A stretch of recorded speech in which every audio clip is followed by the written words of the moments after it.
Masih sondele, masih sondele. Bila Allah kata kepada orang-orang Yahudi dan juga orang Kristian, nah inilah kitab yang kamu nantikan, inilah Rasul yang kamu tunggu-tunggukan, dan ini adalah petunjuk yang jelas kepada mereka yang bertakwa. Jadi siapa yang bertakwa ini? Allah bagi tahu yang pertama iaitu allazina yu'minuna bil ghaibi. Orang-orang yang mempercayai adanya alam ghaib ataupun perkara-perkara yang kita tak boleh tak nampak. Yang pertama yang paling penting ialah Allah itu benar. Malaikat itu benar. Kitab yang turun ataupun wahyu yang turun di perantaraan Jibril adalah benar. Semua perkara yang kita tak nampak itulah benar kerana memang wujud. Dan ini yang menjadi asas kepada mereka yang nak mendalami kitab ini, kerana kitab ini akan membicarakan banyak perkara-perkara yang kita tak boleh nampak. Itu yang pertama. Yang keduanya Allah kata ialah wa yuqimunas solah. Wa yuqimunas solat ini kita boleh faham paling senang ialah orang yang mendirikan solat, yang betul-betul mendirikan solat. Dan wa yuqimunas solat ini juga literally bermaksud mereka yang mendirikan solat secara berjemaah. Dan abang bagi sedikit perkongsian, solat ini adalah penyucian luar dan juga dalam diri manusia, fizikal dan juga spiritual, yang kita akan pelajari dengan lebih dalam surah yang sama. Dan seterusnya Allah kata yang ketiganya ialah wa mimma razaqnahum yunfiqun. Yang paling senang abang boleh cakap ialah zakat dan juga sedekah.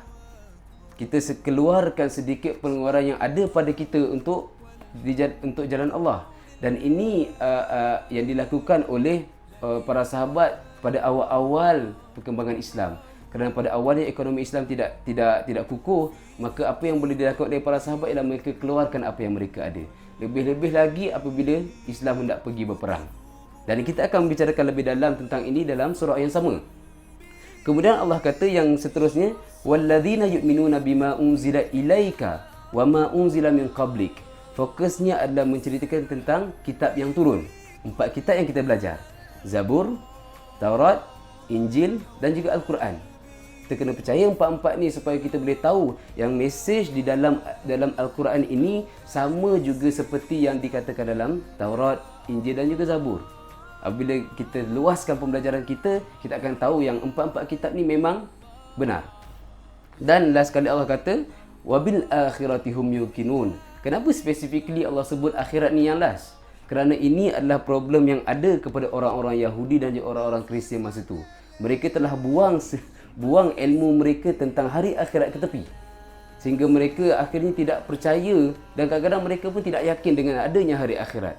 Sebab itulah Allah ceritakan secara spesifik wabil akhirati hum yuqinun, dan hari akhirat tu mereka yakini. Kita akan belajar tentang ini dalam surah yang sama juga. Dan semua value-value ini adalah penting kerana Allah kata lepas itu ulaika ala hudan min rabbihim.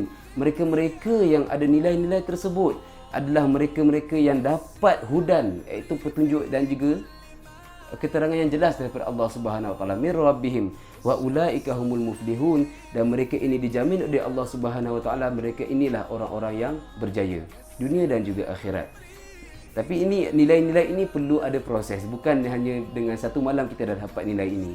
Ini adalah satu proses kehidupan yang kita kena capai nilai-nilai tersebut dalam mendalami ayat-ayat Allah Subhanahu wa taala. Inilah sedikit sebanyak yang kita boleh belajar daripada ayat 1 hingga 5. Segala yang kurang daripada abang, yang baik itu datang daripada Allah Subhanahu wa taala. Kita jumpa lagi untuk pembelajaran kita yang seterusnya. Assalamualaikum warahmatullahi wabarakatuh.